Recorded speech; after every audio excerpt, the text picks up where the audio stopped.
Hosana bagi Rajaku yang duduk di tahta. Aku muliakan dan ku agungkan, Kau layak disembah. Oh, ku nyanyi Hosana. Karena anugerah Tuhan. Malam hari ini Tuhan, kami bersyukur untuk kesempatan yang Tuhan berikan dalam kehidupan kami. Kami boleh memberi diri kami untuk masuk dalam pertemuan ini secara khusus Tuhan dalam keluarga kami. Kami rindu dikuatkan dengan kebenaran firman Tuhan. Sebab kami yakin dan percaya Tuhan, apapun masalah pergumulan dalam kehidupan kami, bahkan situasi yang terjadi saat ini, kalau kami terus mengandalkan Tuhan dengan berdasarkan dengan kebenaran firman Tuhan, maka semua perjalanan kehidupan kami akan diberkati oleh Tuhan. Semua masalah pergumulan dapat kami hadapi bersama dengan Tuhan. Malam hari ini Tuhan secara khusus kami akan belajar dari firman Tuhan dalam Kejadian pasal 1. Kami terbatas Tuhan, tapi kami percaya Tuhan kami tidak terbatas, memberikan Roh Kudus Tuhan untuk memberikan kami hikmat dan pemahaman untuk mengerti dengan kebenaran firman Tuhan. Terima kasih Bapa di sorga, kami serahkan pertemuan ini Tuhan, ibadah ini dari awal hingga akhirnya dalam tangan Tuhan. Dalam nama Tuhan Yesus kami berdoa. Amin. Amin. Amin. Oke, malam hari ini kita akan belajar dari Kejadian pasal 1, sederhana saja. Kita mau belajar hal-hal yang penting dari kejadian ini secara khusus dalam penciptaan. Buat kita semua untuk baca kembali firman Tuhan, 15 menit saya berikan waktunya. Dan kita akan menjawab beberapa pertanyaan. Ini ada beberapa pertanyaan, tidak seperti minggu lalu metode, masih ingat metode minggu lalu? 5W 1H ya. Ini metode questions. Jadi untuk belajar Alkitab kita juga harus punya ini. Jadi ada begitu banyak pertanyaan dalam pikiran kita tentang Alkitab. Itu akan memudahkan kita untuk memahami isi dari Alkitab. Malam hari ini kita akan membaca Kejadian pasal 1, kemudian kita jawab. Kita jelaskan dulu tentang pertanyaannya. Pertama, ini mudah, siapa penulis kitab Kejadian? Pasti sudah tahu semua ya. Tapi kita harus mengetahui hal itu. Nah, kedua, apa perbedaan kata bumi dan dunia? Salah satu ya, pada mulanya Allah menciptakan langit dan bumi. Nah, pertanyaan ini, kenapa Allah hanya menggunakan kata bumi, bukan menggunakan kata bumi? Kita cari apa sih perbedaan bumi dan dunia? Itu akan kita cari, nanti kalau belum mengerti boleh bertanya. Kemudian yang ketiga, apa yang kalian temukan dalam kata berfirmanlah Allah? Jadi waktu Allah ingin menciptakan segala sesuatunya dari hari pertama, pasti muncul kalimat ini, berfirmanlah Allah. Saya ingin teman-teman, jadi boleh buka Google, buka Alkitab Sabda mungkin atau tafsiran, tapi saya rindu kita punya pemikiran tersendiri ya, kesimpulan ambil dari kata, oh berfirmanlah Allah, maksudnya begini. Saya lebih senang itu. Nah, kemudian yang keempat, apa yang kalian temukan dalam kata jadilah petang dan jadilah pagi? Kalau tadi pertama waktu Allah ingin ciptakan, ditulis berfirmanlah. Setelah dijadikan semuanya, selalu muncul kata ini dari hari pertama sampai hari ke-6. Jadilah petang dan jadilah pagi. Nah, ini kita cari tahu, apa sih arti dari kata jadilah petang dan jadilah pagi? Pertanyaan selanjutnya, mengapa manusia diciptakan pada hari yang ke-6 atau hari yang terakhir? Kenapa tidak jadi yang pertama Tuhan? Kok saya yang terakhir? Gitu kan?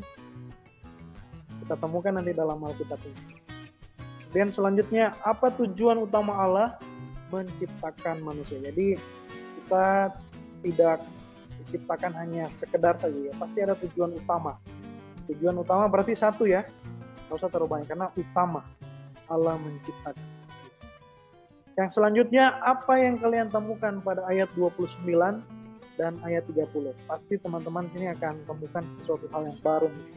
Mungkin sudah sering dibaca, tapi saya percaya ada hal yang baru. Saya dapatkan 3 dari hal ini. Kemudian yang terakhir, apa yang kalian temukan dalam kata sungguh amat baik? Ini luar biasa ini, sungguh amat baik. Karena waktu semuanya jadi, Tuhan baru bilang kalimat ini. Waktu ciptakan yang pertama, Tuhan hanya bilang sungguh baik. Tidak ada kata amat baik. Menurut saya ini pemborosan kata ya. Tapi ini ditulis sungguh amat baik. Apa yang teman-teman temukan dari hal ini? Dan yang terakhir yang jauh lebih penting menurut saya, karena ini berkaitan dengan kehidupan kita. Waktu kita belajar tentang pertanyaan ini, kita temukan semua kebenaran, apa yang kita dapatkan dan ingin kita aplikasikan dalam kehidupan kita sehari-hari. Keluarga mungkin, secara pribadi dalam kehidupan kita masing-masing. Saya rasa dapat dimengerti ya semuanya. Kita langsung saja, santai ya. Jangan terlalu resmi bicara. Iya, tuh tegang. Sip. Oke, pertanyaan yang pertama. Ada yang mau jawab ini? Sebelum saya klik. Yang jelas bukan kami. Bukan gitu orang sih. Bukan kita orang, kasihan betulan. Ini bukan saya juga. Iya. Musa lah. Eci. Kenapa? Musa, tidak salah Musa. Kok tidak Tidak salah? salah. Bagaimana kau tahu? Nah, kok Bagaimana tidak ada kau tahu? kejadian itu? Kenapa Ada, Eci saya tak pernah kenal Musa? Padahal kayak Eci tidak ada waktu itu. Saya pernah baca sih. Ditanggapi dulu. Ini kah? Yes. Bisa jadi. Ya bisa jadi. Ini beberapa buku tafsiran lebih banyak menyatakan Musa Kata orang. waktu di Mesir satu-satunya orang Yahudi yang disekolahkan gitu. Di rumah anaknya, putrinya Firaun. Jadi kemungkinan besar Musa ini nulis gitu dia. Kalau Kuliah. orang Islam mereka jadi STT dia. STT dia dulu, STTBK Wera, STTBK Wera. Wah. STTI sana itu. Oh iya sih. Ini gampang ya, kita lanjut lagi. Sip. Nah ini, saya mau dengar jawaban dari Karuli. Bumi dan dunia. Kalau bumi, Kalau bumi planet bumi toh. sabar saya dulu. Lalu. Saya lah. Sudah understand. Kaja. Kalau bumi, setahu saya bumi itu apa ya, tanah ya, keseluruhan tanah. Kalau dunia ini apapun yang di atas tanah, keseluruhannya itulah, itu Saya dunia. mengerti Mas, bagaimana maksudnya? Begitu sih. Berarti air itu bukan Ntar ini bumi, gitu. Laut Ya, itu bukan bumi. Kalau menurut saya bumi itu lebih kepada tanah sih. Kita tanya Eng Jo Ya, gimana? Avatar. Ya, boleh. Kalau dunia ya semua yang di atas tanahnya itu semuanya ya, itu dunia. Oh, Satu kunci-kunci dunia lah. Kadona? kalau bumi menurutku cuma ya planet bumi. Kalau dunia dengan galaksi-galaksi yang lain semuanya. Ya satu dunia. Bumi kan nama planet. Iya. Masuk akal dong. Apa geografi ya? Bukan. Iya. Jawaban manusia menurut akal dan pikiran. Sekarang kita menurut tafsiran. Mereka Eci belum menjawab. Sorry. Dan dulu. Ada pemain lain. Menurut saya, Eci. Halo. Lambaikan tangan kalau tidak mampu. Mana dia? Kalau sisa kita 3, Bafece Jo kita kelas. Dilihat slide nanti. Oke, kita lanjut Jo ya. Mungkin dia Oke. Iya, lagi apa? di kamar mandi. Nah, ini yang saya dapatkan. Kenapa Tuhan pakai planet tuh? Betul, sudah terbilang. adalah Bumi tempatnya, adalah tempat planet. sedangkan planet. dunia. Sedangkan dunia adalah sistem. Nah, ini harus di garis bawahi, dibangun oleh iblis. Sistem yang dibangun oleh iblis. Kita bisa lihat dalam Matius 4 ayat 8 dan 9. dan 9. Ini tidak perlu dibaca, pasti sudah sering baca ini tentang pencobaan di padang gurun. Bisa dilihat. Jadi kan kerajaan dunia bukan kerajaan bumi.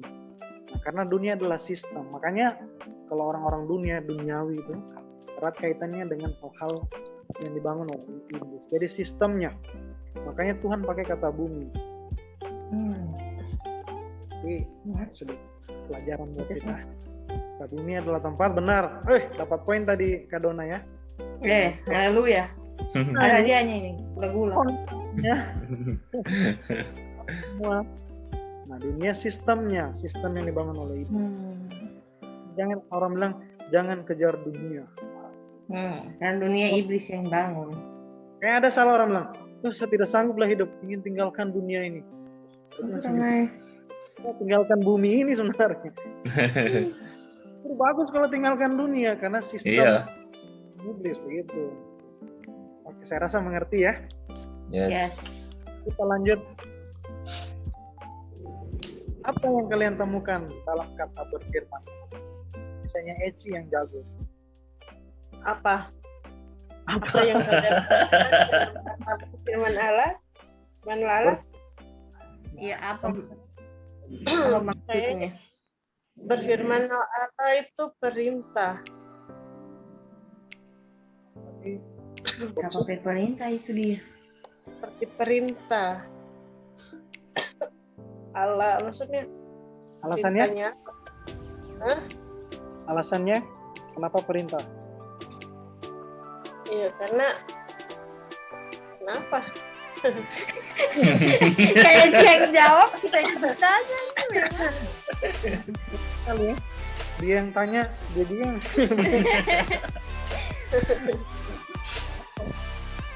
lanjut, apa? Apa berarti itu perintahnya Allah? Dia ingin menjadikan sesuatu. Gitu. Jadi diperintahkan supaya jadi sesuatu begitu maksudnya. Iya. Penciptaan kan? Nah, sekarang kalau dari Ibu Letnan, mana? Salah ya? Letnan, silakan Letnan. Letnan. Apa ya, berfirmanlah Allah itu menunjukkan kemahakuasaannya Tuhan. Jadi Kuasa. Jadi cuma Tuhan saja yang bisa berfirman gitu, menciptakan. Tidak, manusia juga bisa menciptakan sih. Iya, bisa manusia menciptakan dunia, dunia lagi bumi. Firmanlah Allah. Dipakai firman menciptakan. Kayak menunjukkan apa ya, dia berkuasa begitu. Ini lebih berkuasa. Iya, di bawah. Tadi sih bilang ya. Menyontek itu bro. Berkuasa di bawah. Sama sih. Kalau Karuli sama. Iya, lebih ke kuasa. Tidak bisa begitu, cari yang lain Dari jawabannya. tadi lo. Gak apa-apa. Bagi 2 aja nilai ya. 5-25. Sama saya sih dapat 50. Kayaknya masih 0 ya, sama. Kita lihat jawabannya ya. Ternyata ada 3. Yang pertama, kita melihat bahwa Allah itu menciptakan segala sesuatu melalui atau menggunakan firman. Berfirmanlah. Jadi melalui firman ini menciptakan segala sesuatu. Tapi jauh lebih dalam lagi ternyata firman itu adalah kehadiran Yesus dalam karya penciptaan. Kita bisa lihat Yesus adalah firman. Yohanes 1 ya, saya baca semua nanti. Jadi pada mulanya adalah firman. Firman itu bersama-sama dengan Allah dan firman itu adalah Allah. So dia jadi manusia sekarang, kata gitu kan selanjutnya. Jadi dalam penciptaan ternyata bukan hanya Allah Bapa ya di sana ya. Bahkan sebelumnya roh Allah melayang-layang. Ini juga satu bukti tentang adanya Tritunggal atau Trinitas. Saya rasa sangat mudah dipahami. Gimana? Masuk? Yes. Jadi sebenarnya yang menciptakan itu melalui Yesus. Makanya waktu manusia jatuh dalam dosa, Yesus yang bertanggung jawab. Karena dia bagian menciptakan. Gitu. Makanya sama sih, seperti penciptaan di awal dan pemulihan penciptaan, selalu Yesus yang diutus oleh Allah Bapa. Makanya dalam penciptaan berfirmanlah Allah. Jadi mengutus Yesus sebenarnya melalui firman. Saya rasa mudah dimengerti. Kita lanjut. Atau ada pertanyaan? Aman? Bagaimana tadi satu bukti Trinitas itu maksudnya apa? Satu bukti Trinitas ya. Jadi waktu cipta firman lah. Firman Yesus. Yang muda ini ya. Nah, Allah sudah disebutkan. Jadi Allah Bapa ini kata Elohim, Allah Bapa yang adalah sumber. Jadi di Alkitab kata Bapa bukan menunjuk pada jenis kelamin, tapi lebih ke source atau sumber. Kayaknya gereja jadi Bapa gitu. Makanya sumber. Jadi kalau di rumah tidak dapat sosok Bapa, gereja harus bisa jadi sumber atau Bapa. Jadi ada Allah Bapa sebagai sumber. Nah, ada Yesus waktu penciptaan. Makanya bagian dari Trinitas. Nah, sebelumnya kalau kita baca pertama, waktu bumi masih kosong, Roh Allah melayang-layang di atas permukaan air. Dalam bahasa Inggrisnya Spirit of God. Roh Kudus yang kita kenal sekarang. Oke, kita lanjut. Ngerti? Gimana? Yes. Saya rasa mudah ya. Nanti saya menjelaskan, jangan juga terlalu susah. Mudah saja. Kalau bisa pakai bahasa. Berapa SKS kita ini? Oke, ini luar biasa juga ini kata menurut saya. Apa yang kalian temukan dalam kata jadilah petang dan jadilah pagi. Jadi setiap Tuhan selesai ciptakan segala sesuatu dari pertama sampai 6, selalu kata ini yang terakhir. Jadilah petang dan jadilah pagi. Itulah hari pertama, itulah hari kedua, dan seterusnya. Ada yang mau jawab duluan?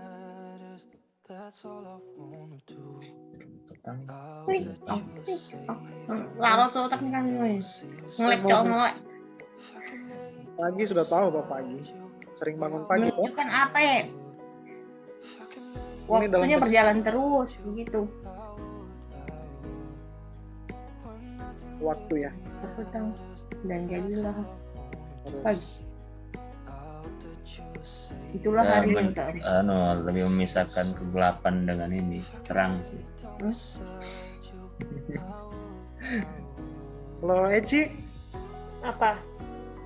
Jadilah petang, jadilah terang. Berarti telah terjadi pergantian siang dan malam. kayak Intinya ada pergantian kayak terang, gelap, gitu. mari kita lihat. Nah, ini yang pertama, Kairos atau waktunya Tuhan. Kenapa? Jadi jangan pikir ini dari sore nanti ke pagi. Jadi waktunya dunia 24 jam kan waktu itu. Nah, matahari, bulan dan bintang belum diciptakan pada waktu itu. Jadi ini berbicara tentang waktu itu. Tidak ada yang bisa ukur waktu itu. Bahkan tidak tahu kapan waktu Tuhan yang terbaik kan kita. Kairos, waktunya Tuhan. Apakah itu 24 jam? Itu tidak tahu. Itu waktunya Tuhan. Hanya Tuhan ini. Itu yang pertama. Nah, yang kedua, penciptaan sebenarnya kata ini menunjukkan bahwa penciptaan itu dimulai dari petang sebenarnya. Nah, ini menggambarkan tentang kegelapan, betul kata Karuli tadi. Kekacauan, ketidakadaan. Saya salah tulis nih kayaknya. Oh betul, ketidakadaan. Sampai menuju pagi ya, yang menandakan ciptaan Allah sudah jadi. Jadi sudah terang, kelihatan, dapat dilihat wujud. Jadi Allah kalau bekerja, selalu demikian. Dari kekacauan, ketidakadaan, menuju sesuatu yang terang, kelihatan, dapat dilihat. Saya percaya sampai sekarang Allahnya kita bekerja seperti itu. Jadi waktu ada masalah, saya sebut kekacauan dalam kehidupan kita, pasti Tuhan akan bekerja dari kekacauan itu akan terang. Kita bisa lihat jalan. Oh ternyata walaupun kacau, ada masalah, kalau Tuhan di dalamnya kita akan melihat jalan, terang, kelihatan semua solusinya. Jadi itu cara kerjanya Tuhan itu. Terima kasih. Sangat kita ya. Jadi Tuhan selalu. Jadilah petang, jadilah berarti ada pergantian di situ. Pergantian roh Tuhan. No, tidak. Ini berbicara tentang waktunya Tuhan. Jadi dalam waktunya Tuhan, dalam waktunya Tuhan, diciptakanlah segala sesuatu. Harinya Tuhan.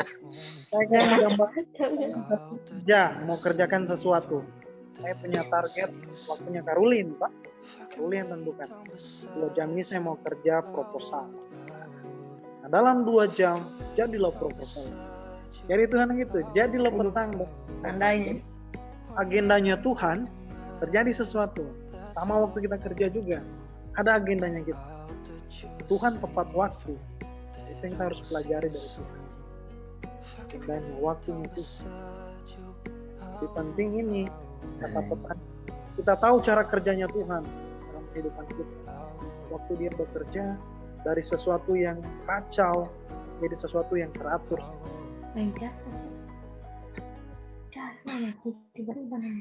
Mana? Dapat menolong? Oke, kita lanjut ya. Tunggu, bahas dulu. Ada yang saya pengen tanyakan. Ada kata yang mengatakan ada roh Tuhan, di situ ada terang. Berarti kalau gelap tidak ada roh Tuhan gitu. Oh no.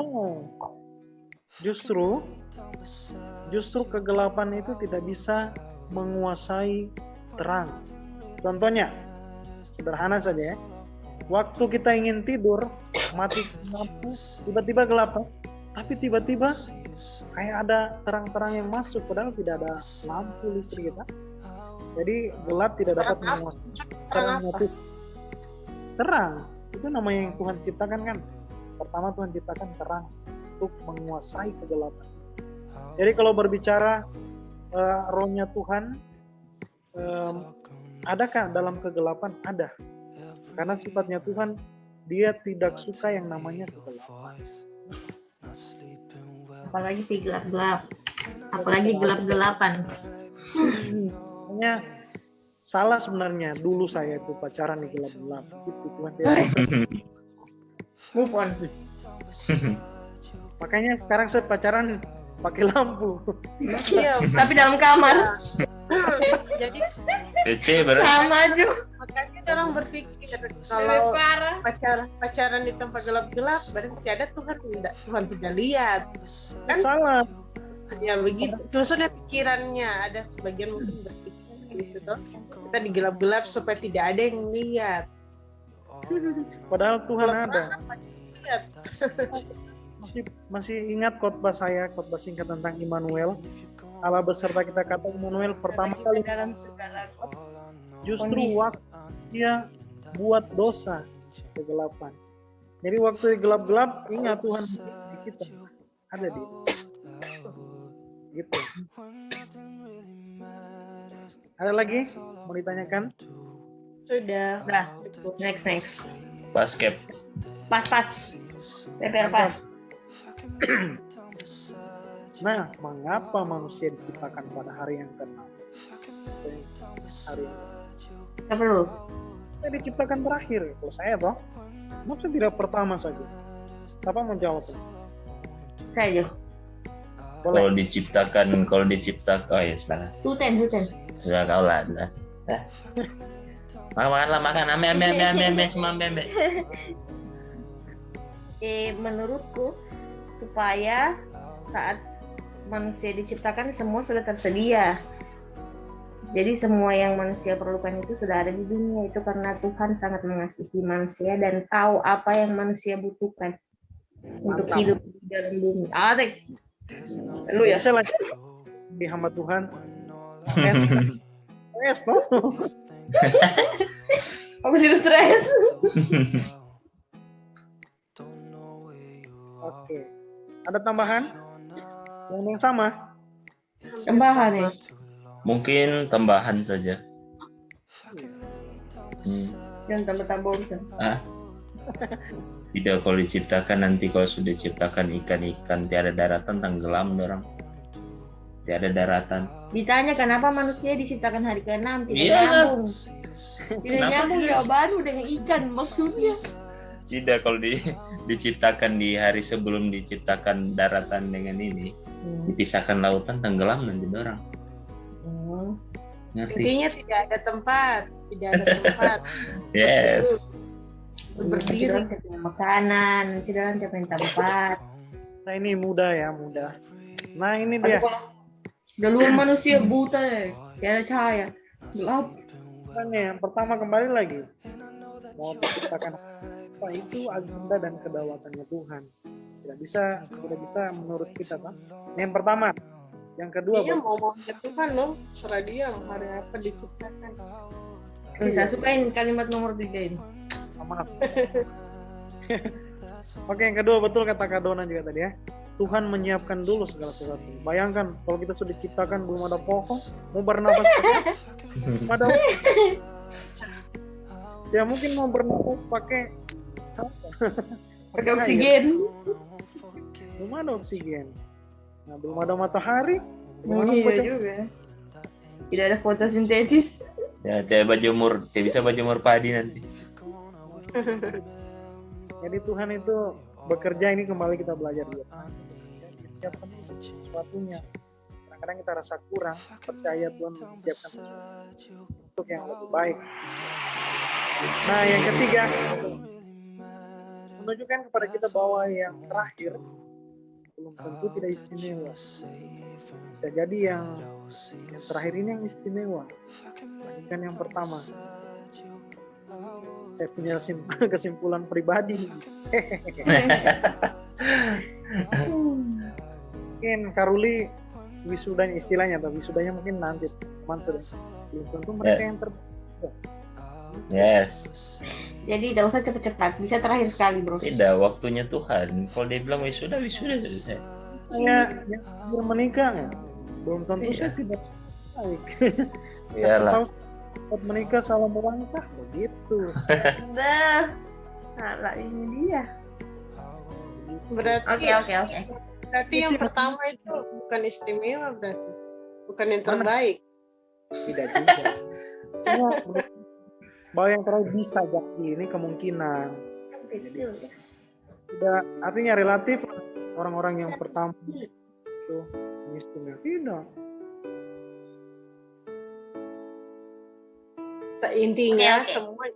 Intinya semua istimewa, tetapi sesuai kebutuhannya juga. Yes. Oh? Betul. Bunga mama. Nah, biasa orang begini, karena apalagi saya toh, ini kalimat yang dikasih penguatan sama saya, sama Mayor Yudawan Lesbasa. Karena teman-teman saya sudah duluan diutus, saya belum, dia bilang. Ya kasihlah ayat ini, lihat toh, Tuhan ciptakan manusia hari yang terakhir, tapi dalam suasana yang santai, bercanda gitu. Tapi saya rasa betul juga sih, yang terakhir belum tentu tidak istimewa. Jadi Tuhan mau siapkan yang lebih baik. Aduh, ada yang menelpon, tunggu.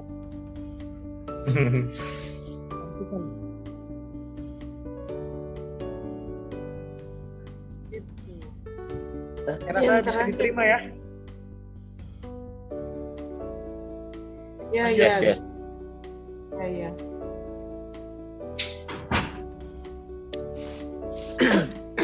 Ini yang lebih penting. Kita ketahui tujuan utama Allah untuk menciptakan manusia. Siapa mau jawab ini? Yang pertama Tujuan jawab. utama Allah menciptakan manusia, beranak cucu, dan penuhilah bumi. Memenuhi. Tunggu ya, saya live dulu karena suaranya kurang besar. Karena ada yang telepon tadi, udah lama.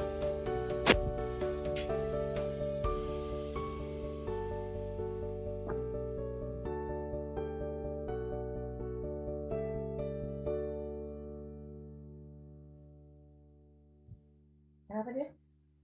Selamat telepon. Ada semua telepon. Kak Eci, Yes. sembuh Kak Eci. Sudah mendingan, cuma batuknya ini masih nendasa. Berarti Kak Eci kayak berasa makanan juga. Barasa. Hah? Barasa sendiri. Penciuman maksudnya. Bukan Iya, berasa. penciuman maksudnya. Cuman ada. Oh, bisa, Pak. Cium suami bisa. Sudah di swab, tapi negatif. Kayaknya penyakit. Berarti cuma sakit-sakit biasa nih. Itu sudah cukup batuk ini kayaknya gejala bronkitis. Wah, Tipes tuh apa? bisa Saya jadi. Nah, sudah keluar ini jawabannya. Itu tujuan sebenarnya, tujuan utama Allah itu bukan pengelola sebenarnya kita. Nah, kalau beberapa khotbah kemarin kan pengelola sekarang. Tapi ini ingat, ini sebelum manusia berdosa ya. Jadi ternyata Tuhan itu kasih kuasa sama kita, memerintah. Saya cari kata Yes. memerintah, saya kira pengelola. Ternyata tidak, betul. To rule katanya, to dominate, untuk mendominasi semua ciptaan. Jadi kita jadi wakilnya Allah. Istilahnya begini, kalau Ruli kan sekarang manajer toh. Tapi yang punya bank itu kan bukan Ruli istilahnya kan. Nah tapi sekarang sebenarnya begini, Tuhan kasih bank sama Kak Ruli, dan Kak Ruli yang olah, jadi miliknya Kak Ruli sudah begitu. Itu sebenarnya. Ini sebelum Yes. manusia berdosa. Tapi waktu manusia berdosa, Tuhan dia tidak bisa deh. Makanya sekarang kita jadi pengelola, Tuhan yang ambil alih. Ya rusak waktu air bah itu. Waduh, hancur sebenarnya. Jadi kita temukan juga ini ke depan setelah ini di ayat 29 dan 30 berkaitan dengan ini. Sekarang kita jadi pengelola sudah, jadi steward. Jadi Makanya steward. kalau ada bebek lewat begitu, ambil saja, Tuhan bilang kita berkuasa atas semua ciptaan. Bukan juga Ya, atas semua ciptaan, bro. pencuri itu orang. Jadi berdosa Tuhan usir sudah begitu. Semua air bayi nih orang. Nah, gitu. Jadi sedikit ini, kenapa Tuhan usir manusia? Ada yang tahu tidak? Apakah karena makan Karena- buah? Daud Tuhan usir dari Taman Eden. Iya, Ada Hawa, dan Iya, Hawa. karena nih Diusir, karena melanggar. Usir karena melanggar, Mm. dan pelanggaran itu karena dia ingin seperti karena Allah. kehilangan kesucian dan kebahagiaan mereka, Oke. rusak sama sekali batinnya. Saya belum mau jawab karena ini akan kita bahas di kejadian ketiga nanti kan. Ternyata Dan bukan hanya ditanya dan dulu. Salora sudah kita orang ini. orang supaya lebih penasaran. Ternyata Iya. cuma sama bilang, ternyata Tuhan usir manusia bukan karena makan buah, bukan karena melanggar perintah Allah. Saya tidur saya nanti ini berapa hari ini. Iya, pintar saya. Pikir Ada terus. yang Tuhan sampai Immanuelnya itu sifat alaminya Allah ingin menyertai kita terganggu, usir. Itu nanti kita belajar kejadian ketiga. Next. Ternyata bukan makan buah. Dari pertanyaan ini saya mau bertanya, Silakan. kenapa Allah menciptakan manusia seperti rupanya? Ya, itu dia yang bagus. Begini ya. Jadi Allah ingin ciptaannya itu dijaga oleh Dia sebenarnya. Tapi karena Allah punya kuasa yang luar biasa, Dia bisa ciptakan sosok yang sangat mirip dengan Dia. Makanya Dia buat manusia supaya semuanya ini berjalan sangat teratur dan Tuhan melihat. Jadi Tuhan itu karena waktu mencipta saya dia bilang, mari kita ya, kata kita itu bukan berarti hanya Tritunggal, tapi Allah kita itu Allah yang suka bersekutu. Suka bersekutu ya. Nah, kalau ada orang yang tidak suka bersekutu, dia tidak punya sifat dari Allah. Nah, waktu manusia diciptakan, mari kita buat mereka sesuai gambar kita. Nah, gambar ini kita akan pelajari nanti selanjutnya. Dalam artinya, kalau saya mau jelaskan sekarang mungkin agak rancu, karena saya belum mempersiapkan dengan baik. Tapi pada intinya, ya, karena sosok yang paling pantas untuk menjaga semua ciptaannya adalah segambar dengan Allah. Punya sifat Allah, yang bersekutu, punya sifat Allah yang memelihara, nah gitu, punya sifat Allah yang mencintai ciptaannya. Nah, makanya dia ciptakan semua segambar dengan sifat yang ada pada dirinya. Jadi bukan hanya gambar fisik, kalau kita pelajari lebih dalam ya. Saya bongkar di sini. Ini sebenarnya kejadian kedua sebenarnya. Kejadian ini ya, cuma kita tidak bahas ya. Kejadian pasal 1 ini. Sorry saya tidak bahas. Saya kira kita semua sudah cukup mengerti. Jadi intinya seperti itu. Jadi sosok yang paling layak untuk menjaga, memelihara semua ciptaan Tuhan adalah yang segambar dengan Allah. Sifat Allah, bukan hanya fisik ya. Saya sifatnya Allah. Tapi terganggu waktu Tuhan berikan yang namanya free will. Nah, sebenarnya free will itu bagus supaya kita tidak jadi robot. Kita berhak untuk menentukan pilihan, termasuk menolak anugerah Tuhan. Itu itu makanya kita sangat mulia sekali karena Tuhan berikan kita privilege. Tapi ini bisa jadi malapetaka juga buat kita kalau kita gunakannya itu dengan tidak sesuai kehendak Tuhan. Saya rasa bisa diterima ya. Ya. Jadi sabar dengan Allah karena hanya sosok yang memiliki sifat seperti Allah yang layak untuk memelihara, berkuasa memerintah atas semua ciptaan. Sekarang lagi rusak ini. Sampai pada satu titik Tuhan Yesus datang, dan kita akan memerintah kembali bersama dengan Dia. Dengan sosok, sifat, gambar, dan rupa Allah yang kembali dibaharui dengan darah Yesus. Gitu ceritanya. Jadi nanti kita bukan jadi pengelola lagi, kembali ke posisi semula ini, memerintah. Kayaknya dalam Wahyu bilang, memerintah bersama dengan Dia di kerajaan surga. Langit dan bumi. Oke, kita jalankan kolek teh. Ya. Salah. Ya, silakan. Perpuluhan. Sungguhku bangga. Teman-teman dapatnya ini menarik ini. Apa yang kalian temukan? Lupa tadi apa saya baca. Tentang tumbuhan. Iya, biji-bijian. Iya, bijian. Yang awal ini sampai satu sisi kita jadi memiliki sifat N. Siapa tahu sifat N? Namango. Nah, jombe. Natameme. Begitu. Tapi yang harus diingat ini sebelum manusia jatuh dalam dosa ya. Aturan ini dibuat. Aduh, saya sudah kasih tahu satu.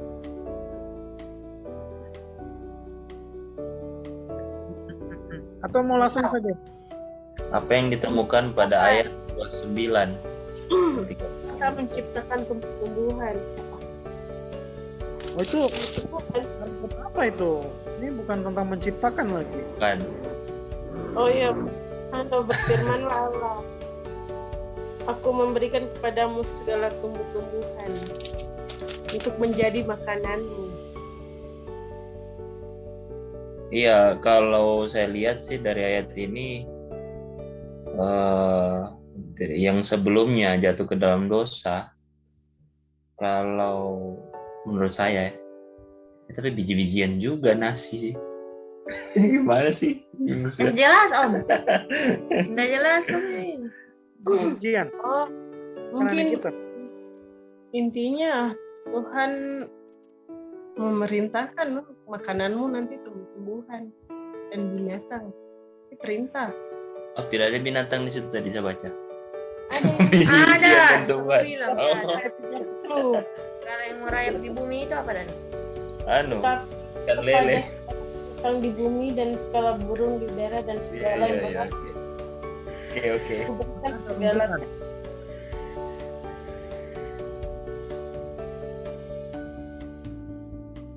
Pas. Mas, oke langsung saya pas ya. Nah, kalau saya temukan ada 4. Yang pertama, ini rantai makanan kita sebenarnya dimulai dengan fotosintesis dan tanaman. Jadi makanan utama kita sebenarnya tanaman. Makan sayur bro. Bukan, salah. Kalau sayur bukan sebenarnya. Untuk manusia ya. Jadi manusia yang pertama itu diberikan biji-bijian. Apa banyak biji. Asal jangan bijinya apa kita bilang. Kontak itu jangan dimakan. enak itu. Ulang kaling. Kulang Iya, kali. Kalau masih muda. Buah sebenarnya. Iya. Dari kacang. Biji-bijian dan buah-buahan. Beras itu biji-bijian juga. Iya. Yes. Makanan kita. Dan buah-buahan. Nah, tidak perlu masak. Lalu sekarang sudah disediakan Tuhan di Taman Eden ya. Iya, buah-buahan saja. Nah, kenapa berubah sekarang kita makan daging? Aduh, saya sudah melanggar perintah Tuhan. Kita makan daging sekarang. Tuh, nanti lihat Kejadian 9 ayat 3. Kita bandingkan. Nah, Tuhan kasih perintah setelah air bah, boleh makan hewan kan? Boleh makan hewan. Nah, kenapa? Alasan pertama, saat itu sudah habis air bah, pasti tumbuh-tumbuhan sudah pada hancur kan? Yes.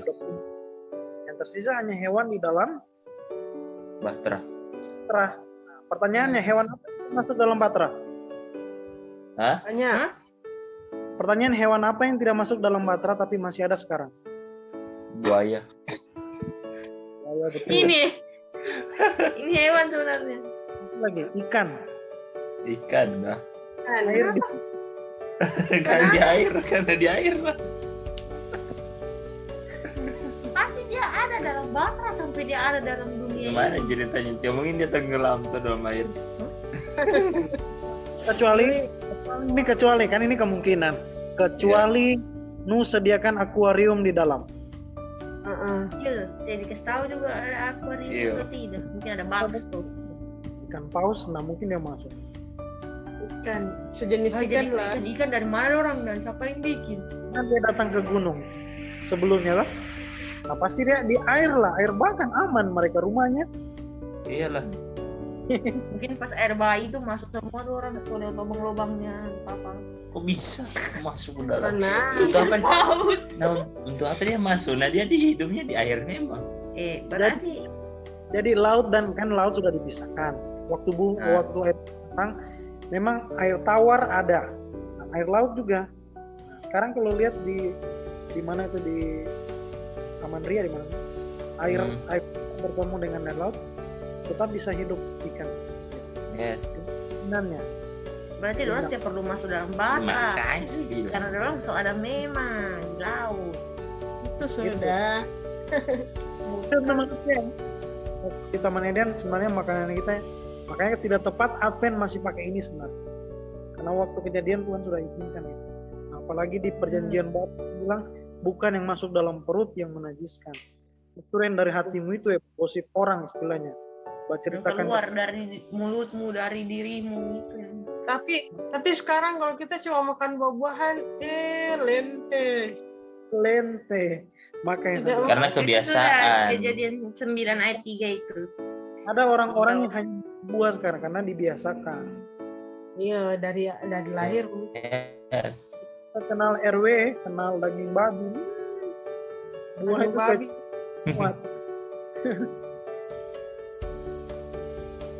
Itu yang pertama ya. Ini yang ketiga, ternyata binatang-binatang ini pertama diberikan tumbuhan hijau, rumputan dan dedaunan.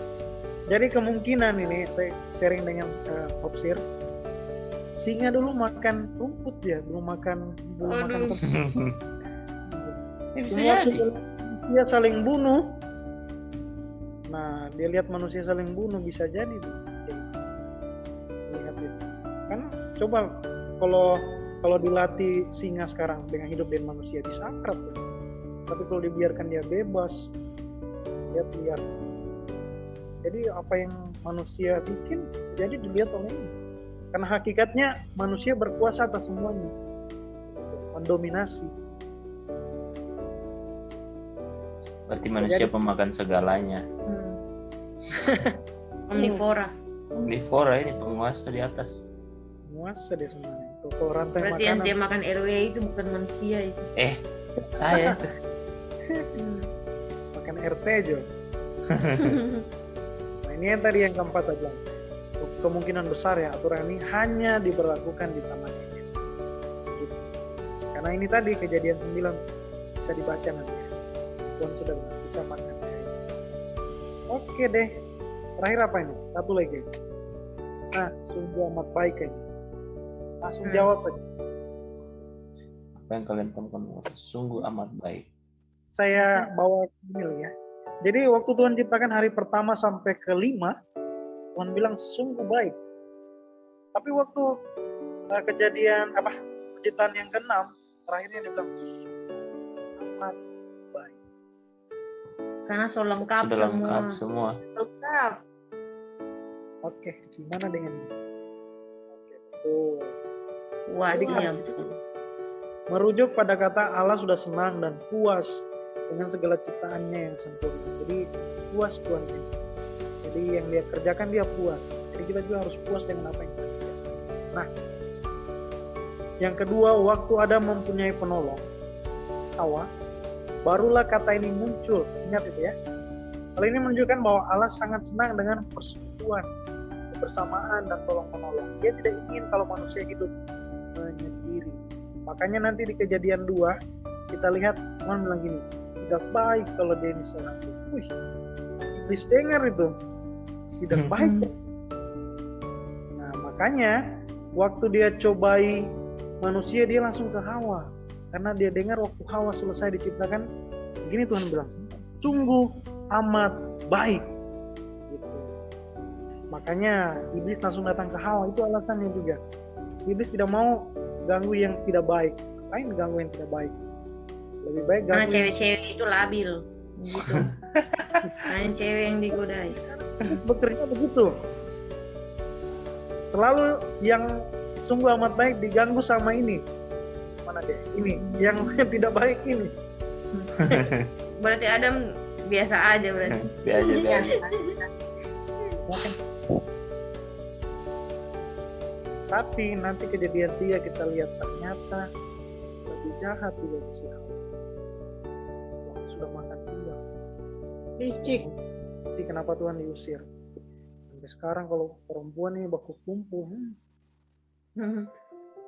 tidak semua. Gitu. Jadi maupun Adam atau Hawa sudah salah.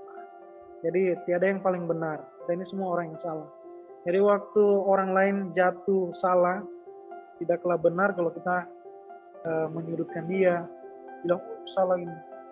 Kalau menurut saya, kenapa orang sering cerita kesalahan orang lain? Karena mereka simpan kesalahan dalam diri. Gitu. Belum berdamai dengan Tuhan. Jadi waktu kita cerita-cerita orang lain, menghakimi orang lain, justru kita simpan banyak kesalahan dalam diri kita. Saya alami itu. Yang lain kok cerita orang tuh lebih banyak simpan kesalahan dalam diri. Saya bongkar juga kita punya rahasia kenapa manusia ini. Terakhir ya, gini ceritanya itu. Jadi buat dosa toh, Tuhan datang sembunyi mereka. Tuhan belum marah. Adam, di mana kalian? Tiada kasar. Belum marah Tuhan. Kenapa sembunyi? Saya telanjang. Wah, yang bilang kamu telanjang siapa? Bahasa aslinya itu memalukan. Sampai sekarang begitu manusia. Waktu buat dosa merasa malu. Dia mau datang sama Tuhan. Nanti Jo, saya sudah layak. Gitu kan sampai sekarang? Kalau Tuhan, siapa yang bilang kalau itu intimidasi iblis? Belum marah Tuhan. Jangan-jangan kau makan buah yang saya larang. Sebegini dalam perempuan yang kasih saya. Waktu ditanya perempuan, iblis yang kasih saya. Waktu Tuhan dengar itu, Tuhan mulai marah. Kenapa? Karena manusia mulai saling menghakimi. Tuhan ciptakan kita jadi anak, bukan jadi hakim. Hanya Tuhan hakim. Itu Tuhan marah, Tuhan usir. Kamu sudah tahu yang baik dan jahat. Itu akibatnya waktu makan itu. Kamu akan menghakimi, merasa paling benar, padahal simpan kesalahan dalam diri. Itu yang Tuhan tidak senang. Sampai sekarang, saya lihat gereja-gereja sekarang mulai begitu. Waktu temannya jatuh, dia ketawain, syukurin, suruh. Padahal dia simpan juga kesalahan dalam diri. Itu yang Tuhan paling senang. Buat distance, jarak sama kita. Kayak diusir mereka. Itu terjadi sampai sekarang. Jadi kesimpulan pribadi kita semua, apa yang kita bisa ambil dari hal ini, jadikan itu sebagai perenungan kita masing-masing, terkhusus penciptaan. Nanti kita lihat manusia jatuh, dan saya percaya kita mau belajar sampai selesai. Nggak tahu sampai umur berapa kita, tapi jadikan firman Tuhan itu kesukaan, bukan kewajiban. Kalau kita jadikan firman Tuhan kesukaan, Tuhan bilang kamu akan beruntung dan berhasil. Pegang janji Tuhan. Terima kasih semuanya. Kita berdoa. Bapa di sorga, terima kasih Tuhan. Malam hari ini Tuhan sudah tolong kami boleh belajar kebenaran firman Tuhan. Dalamnya ada begitu banyak hal-hal yang baru yang kami dapatkan. Bahkan hamba-Mu juga yang mempersiapkan segala sesuatunya, dan dalam komunikasi kami hamba mendapatkan hal-hal yang baru untuk kehidupan hamba juga. Terima kasih Tuhan. Hamba percaya Roh Kudus hadir dalam kehidupan kami, sehingga kebenaran firman Tuhan itu menguatkan kami. Kebenaran firman Tuhan mengajarkan kami, pola pikir kami, tindakan kami, perkataan kami seturut dengan kebenaran firman Tuhan. Terima kasih Tuhan. Hamba berdoa secara khusus Tuhan, bagi semua keluarga kami, dimanapun mereka yang berada saat ini Tuhan. Secara khusus malam hari ini hamba berdoa bagi saudara hamba Karuli dan juga Kadona. Dalam rumah tangga mereka yang baru Tuhan, secara khusus untuk mempersiapkan kelahiran anak mereka. Semua pergumulan, semua kebutuhan kami mau serahkan ke dalam tangan Tuhan. Kami percaya yang terbaik asalnya daripada Tuhan, pekerjaan Tuhan adalah yang terbaik dalam kehidupan mereka. Oleh sebab itu Bapa di sorga, sekali lagi Tuhan, hamba serahkan kedua anak Tuhan ini, baik Karuli, juga Dona, ke dalam tangan Tuhan. Bapa percaya keluarga mereka akan menjadi keluarga yang diberkati oleh Tuhan karena mereka dengan kebenaran firman Tuhan. Dan biarlah firman-Mu Tuhan yang mengarahkan mereka untuk melihat apa visi misi dan Tuhan yang Tuhan titipkan dalam keluarga. Berkati keluarga mereka Tuhan, ada di mana saja, di Pame, di Palolo, di mana mereka pun berada, kami percaya semua keluarga mereka diberkati dengan Kak Eci dan juga Kak Tony dalam hubungan rumah tangga mereka yang juga baru Tuhan. Mungkin ada begitu banyak perbedaan yang mereka temui satu dengan yang lain. Tapi dalam Tuhan kami tahu perbedaan itu akan menyatukan mereka karena Tuhan ada di dalam. Terima kasih Bapa di sorga, sampai detik ini hamba melihat bahwa semua masalah demi masalah yang dihadapi secara khusus dalam keluarga Kak Eci boleh terselesaikan satu demi satu, semuanya karena kita mengandalkan Tuhan. Oleh sebab itu Tuhan, ke depannya kami lebih lagi untuk mendorong Kak Eci dan juga Kak Tony untuk lebih mengandalkan Tuhan dalam kehidupan mereka. Dan kami percaya Tuhan, kami yang berdoa malam hari ini percaya bahwa keluarga ini akan diberkati oleh Tuhan. Terima kasih Bapak. Kami juga serahkan semua keluarga kami, kerabat kami, saudara kami, sahabat kami secara khusus yang tergabung dalam anak-anak muda di Korupsi Werani, di Korupsi Korame juga kami doakan mereka. Saat ini Tuhan mungkin mereka jauh daripada Tuhan. Mungkin saat ini mereka tidak mengandalkan Tuhan dalam kehidupan mereka. Oleh sebab itu Tuhan, kami berempat malam hari ini sepakat untuk mendoakan mereka. Kiranya Tuhan pegang tangan mereka. Tuhan, Engkau tahu Engkau menyertai mereka, mengingatkan mereka, menegur mereka, sehingga mereka tidak lari jauh daripada Tuhan. Terima kasih Bapak di surga. Kami serahkan semua mereka ke dalam malam hari ini Tuhan, seluruh kehidupan kami dalam peristirahatan kami mau serahkan ke dalam tangan. Besok pagi kami percaya kami boleh bangun dengan kekuatan baru yang asalnya dari Tuhan. Terima kasih Bapa di surga. Semua dalam semua kami serahkan ke dalam tangan. Dalam nama Tuhan Yesus. Amin. Amin.